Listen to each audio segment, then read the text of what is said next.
Guys, Jared, Transformational Coaching, Action is Transformation. In this video, we're going to get into, are relationships perfect? I've been getting this question asked. I ask this question to myself every time I've ever been in a relationship where I'm like, well, what does a perfect relationship look like? Is that even a real thing?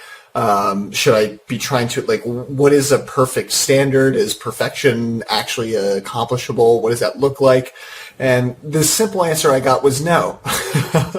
So in this video, what I wanted to share with you guys was how to understand the dynamics of a relationship, some of the important things that we want to be aware of, and really understand the standards that we have for a relationship so you can see what you want when you're out there in the world. So first off, I just want to say relationships can be messy. And the reason why they're messy is because who you are as a human being is an incredibly disorganized bundle of desires, wants, inhibitions, proclivities, values, all of it. And there's so many elements that go into creating a relationship. All those variables are coming into play, whether it's different value systems, whether it's different inclinations, different desires, different proclivities. So it's really important to recognize that the less you know yourself, the harder it's going to be to have a successful relationship. If you know your desires, if you know what you want out of life, if you know which direction you're headed in, you have a clear understanding of what you're about, what you want to do in the world, how you want to affect the world, then relationship is going to be easier because then you can look at what you want to accomplish or what you want out of life, and you can see if the person who you're with or dating or potentially setting up a long-term relationship with shares similar values, proclivities, desires, and whether they have the capability and capacity to really show up in a way that you need for them to show up in order to be the best version of yourself. Now, granted, every relationship, the most successful ones, we need to see outside of ourselves. I always say that as a caveat, because sometimes I talk about what you want out of a relationship, but true deep authentic relationships, you have to go outside of yourself. That's what it means to be in relationship. You go outside of your own needs, desires, and wants and see what it is that person needs, wants, and desires in order to thrive too, and then you both support each other in that. So let's get down to it. Is a relationship perfect? Well, it's kind of a stupid or redundant question, but no. And I'm going to share with you 3 key tips and some things to be aware of. If you haven't seen my other YouTube video on the 4 C's, definitely check that out. There's always 4 C's that I think we need to be aware of in relationship, and that's chemistry, that's compatibility, that's communication, and then also your ability to have clarity around direction and where you're going. But really, chemistry is key. We need to have that fire, but then capability and capacity. We want to be aware of whether that person has the right skill sets to even show up in a way that you need them to show up, and whether they actually have the emotional capacity, the mental capacity to understand your mind, if that's really important for you in relationship. And then finally, the communication skills in order to work through the inevitable messiness that can come up with a relationship. In the next video that I'll be doing, I'll get more into what happens when we don't feel like we have a partner who we could trust to share our messiness with. That's really important in order to evolve and transform as a human being and really maximize your potential. But that'll be in the next video. So for this one, we're just going to stick with 3 key things that we want to be aware of in order to create the best, most beautiful relationship that we can. All ugliness and messiness welcome. Let's get into it. Number 1, give safe space for your partner's messiness, but also for your own messiness. There's this belief in the coaching and the healing community that we attract partners who have gone as far as we have, or who have done the inner work as much as we have. I really want to dispel that myth. That's not true. I think at some level it is true. I found in my own life, though, eventually you get to a point where it's really just about communicating clearly what you want and how you want that relationship to function in your life. All relationships always come down to needs, and there's this big understanding in the healing coaching communities that we attract what we are or what we've worked on. And that's not necessarily true when you get down to the fine nitty-gritty. I've seen relationships. I've coached individuals in relationships. I look at my own coach and his relationship. I look at the relationships that I've had in the past. And when I look at all of them, on some maybe general level, there's a little bit of that where I attracted someone who brought stuff up for me and I brought stuff up for them. But when you really get through it all, every human being is incredibly unique and has their own sets of needs, desires, wants, and things that they will want to accomplish in their life. And so that belief doesn't really play out in my world as much as I used to think it did. The ability to have a really beautiful relationship is giving your partner safe space for their messiness, but also giving yourself safe space for your own messiness and asking for permission. So you can do that. You can ask for permission to be messy. Now, granted, you don't have to ask for permission, but it's I found it to be helpful to let the people that I'm dating ahead know, hey, look, if you see me get mad, it's because of this, this, and this. I can remember I was in one relationship 4 years ago, and I almost married the woman. I told her, I said, I just want you to know when I get really mad, I get really pissed, and you'll see it. Like my face will get red, and I might get really angry, but I will never direct that at you. When I'm mad, I know how to focus my anger, and I want you to know that you're completely safe. And even though that relationship didn't work out, just me sharing that with her really helped her to see, okay, when he's mad, like I just don't need to go into it. Like, I don't need to go into it. He's just mad. I just need to give him the space, and I'm still safe.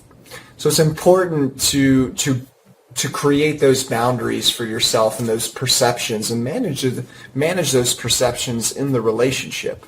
Number 2, give yourself full permission to be ugly.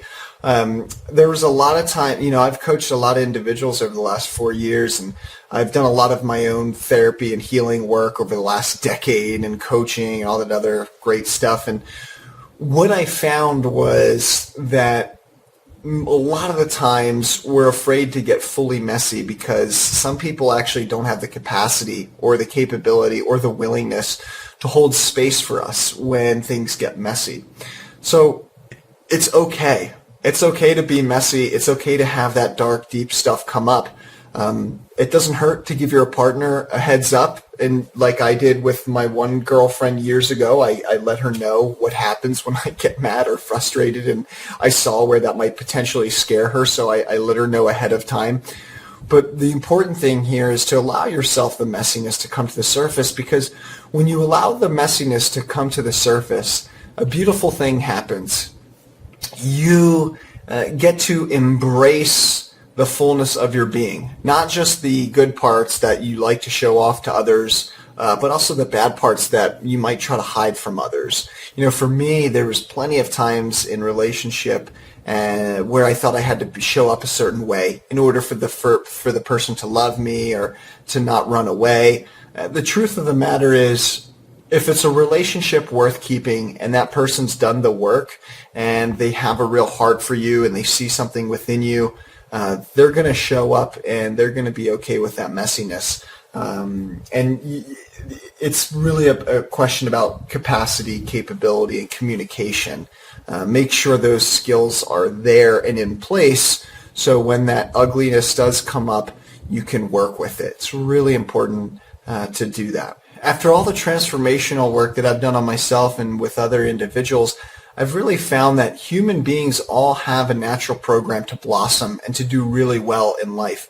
But a lot of the times we don't have the right support systems in place, whether it's environmental support systems, external support systems, internal support systems. Those will all come into play. Those all come into action when building and creating our life and our relationships. Most human beings, I've found, don't feel safe or comfortable sharing their true selves or the darker, deeper parts of them. And because of that, they hold on to a lot of pain, they suppress a part of themselves, and they deprive themselves of their own power.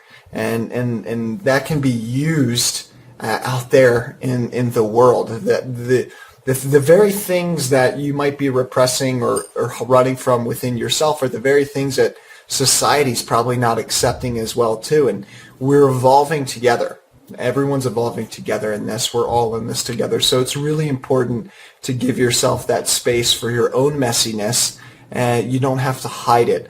Sometimes when I coach individuals, they've been hiding in the spiritual communities, and I've been guilty of this. They've been hiding in spirituality. Spiritual bypassing is another term for this. It's cool to get ugly, man. Embrace it. Finally, number 3, don't take life or things too seriously. Be okay with chaos. I joined the Marine Corps when I was 18 years old, and it trained me to be just perfectly fine with all the chaos. Now, that doesn't mean create chaos. There's a difference. You don't want to create unnecessary conflict or unnecessary chaos, but just know that it's going to happen and be okay with it. Be okay with it getting crazy. Be okay with things not working out. Be okay with the ugliness and the messiness of life. And the better capability you have to hold space for the messiness for yourself and your partner, the more satisfying relationship you're going to have. When I look back at all my relationships, what I see, one underlying thread that I found, is that the most satisfying relationships were the ones where I felt safe to be my fullest self. The ugly version, the good version, the bad versions, and everything in between. And that person was going to hold safe space for me. Some people could, some people couldn't. Other times it was just the relationship didn't work out because the chemistry wasn't there, but we could hold safe space for each other. Relationships are this beautiful ground where we get to know more of who we really are and what we're really about. Now, if you're thinking that you need to figure out and heal all your shit before you get in a relationship, I just want to encourage you that I love the idea of winning your financial independence, learning emotional independence in the sense that you know your emotions, you can identify your emotions. You don't need to, we're human beings, so we need those other people to rely on as well. You creating interdependent relationships, not codependent relationships. But don't feel or think or trick your brain into thinking that you need to heal yourself and fix everything before you get into a relationship. You don't have to, I promise. You can get into a relationship, allow that stuff to come to the surface, and work through it if the partner or the other individual has the capacity, the capability, and the willingness. That's all I got for this time. Thanks so much for joining me, you guys. Be looking out for the interviews. I still have about a week and a half to 2 weeks left for the Sacred Relationship series. If you want to sign up for that, feel free to check out the link below. Also, be looking out for some of my new content in July. I am starting my Awakening series, and I'm bringing whole new interviews out, going into topics around awakening, those things that we don't like to talk about in society. So I'd love for you to be a part of it and to join me if you feel called to do so. That's all I got. Thanks so much for joining me, everyone. Have a beautiful day, beautiful weekend, and a beautiful life. Bye for now.